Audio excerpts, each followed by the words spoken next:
Very quick thing. Last night, an anatomical word, which I can't use on Sunday morning, was chanted about the Prime Minister. It had 4 letters in it. Isn't it really early in your term of office for that level of unpopularity? I'm not a football follower. I only watch when the Brighton and Hove Albion are playing, and I don't think the fans... Thousands of people chanting "Starmer is a wanker" in a nightclub. It's absolutely brilliant to see. And we have to make the case for freedom of movement. Freedom of movement has gone and it's not coming back. Isn't it really early in your term of office for that level of unpopularity? Let's have a look at the legacy media reporting on Keir Starmer getting called, I'm going to have to use the word here, forgive me, Father, for the profanity. This is 7,000 England fans calling Keir Starmer.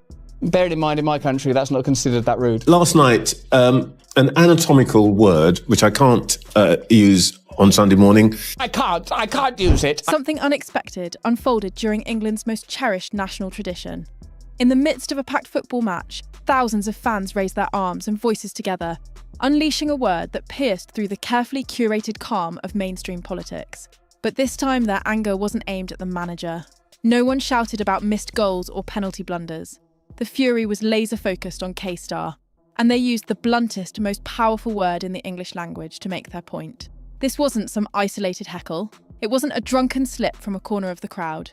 It was a roaring wave of outrage, raw, unapologetic and loud, echoing through a sport that has never been shy about speaking out.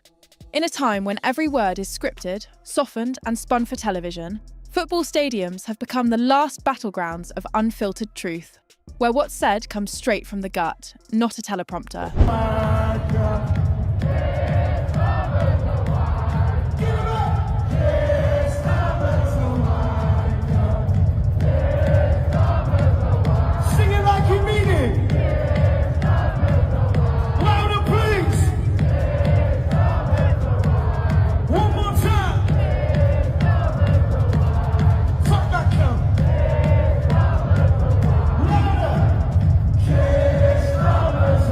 So when tens of thousands decided to tell Star exactly how they felt, no sugarcoating, no filters, it wasn't rudeness, it was raw honesty. And that truth hit harder than anything said in Prime Minister's questions. Because when the very people who once had faith in Labour start hurling insults at its leader, it signals something deeper than just political frustration. It shows a fracture more lasting than party lines. Just 5 years ago, the Labour Party felt alive. Whatever your opinion of Jeremy Corbyn, he had struck a nerve. Young people, trade unions, grassroots organisers, they all felt part of a movement that spoke to them, that represented them. But when Keir Starmer took the reins, he didn't fuel that energy. He stamped it out with sleek branding and a focus-grouped image. Since he's come into power, he's made so many promises that he's broken. He promised he wouldn't raise taxes. He did. He said he No, he didn't. He said he wouldn't raise income tax. I'm sorry. OK.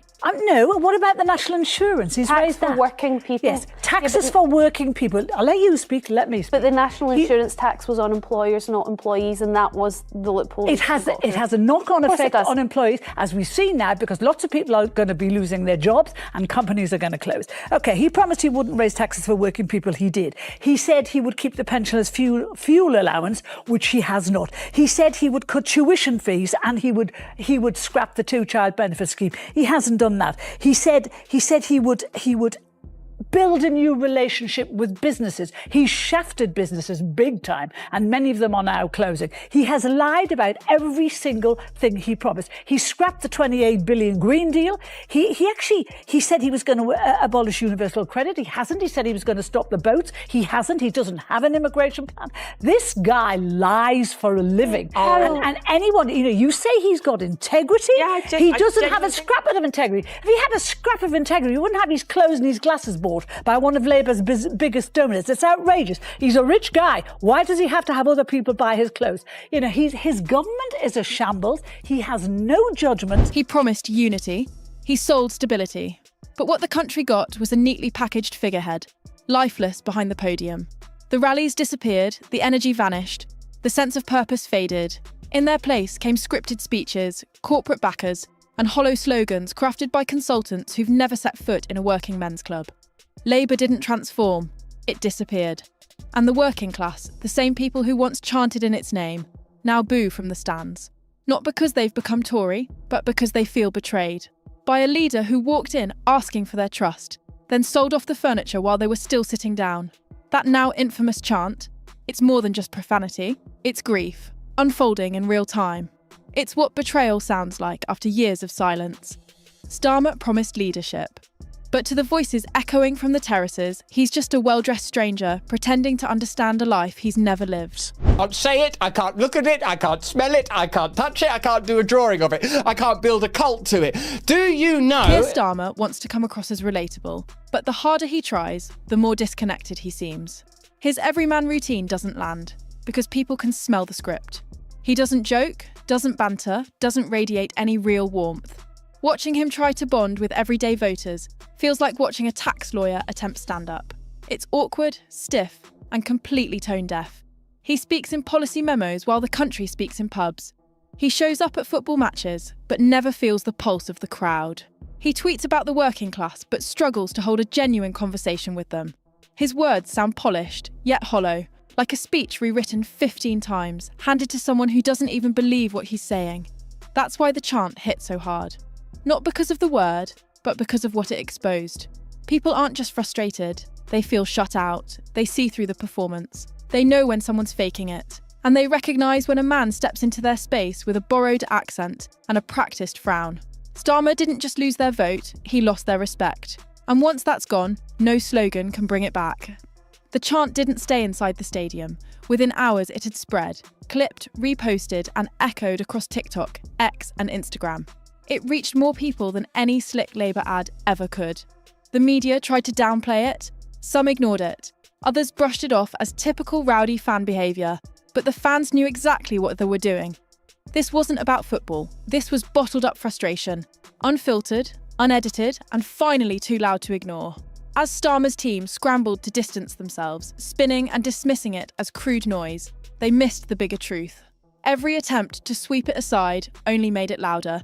Because when the press filters out the people's anger, the people find their own megaphone. This wasn't just a PR blunder, it was a reckoning. And no matter how many press secretaries try to contain it, they can't silence something this raw. Starmer's team may wish this moment away, but it's already etched into public memory. A leader who doesn't inspire, doesn't fight, and doesn't listen doesn't deserve silence. And what he got instead was a roar. Not from journalists, not from MPs, but from the crowd he thought he could impress with a photo op. His fall didn't come from a single moment. It came from promises, bold ones made loudly, then quietly broken. He pledged to stand with workers, then turned his back on the unions. He claimed to fight for the vulnerable, then supported policies that left them worse off. Time and again, he said one thing and did another. And the public noticed, you can't claim to stand with the people while cracking down on strikes. You can't promise fairness, then stay silent while disabled citizens are forced to fight for their basic dignity. And you definitely can't earn trust when your moral compass shifts with the polling data. So when fans hurled that slur, it wasn't for shock value, it was exhaustion. It was the sound of years boiling over, watching a man pretend to care, only to deliver more of the same. That chant was their way of saying, we gave you a chance, you failed, and we won't let you forget it. For a politician who built his image on being cautious, calculated and clean, this moment stings all the more. Because no amount of media training can teach you how to win back people who feel betrayed. And no leader survives once the punchlines start writing themselves. What's happening in the terraces isn't chaos, it's clarity. In a country where Parliament feels out of reach and debate shows feel fake, football crowds have become the last honest jury. No spin doctors, no PR filters, just raw voices roaring at the people who stopped listening. And Starmer? He stepped into that arena with a polished image, and walked out with the illusion shattered.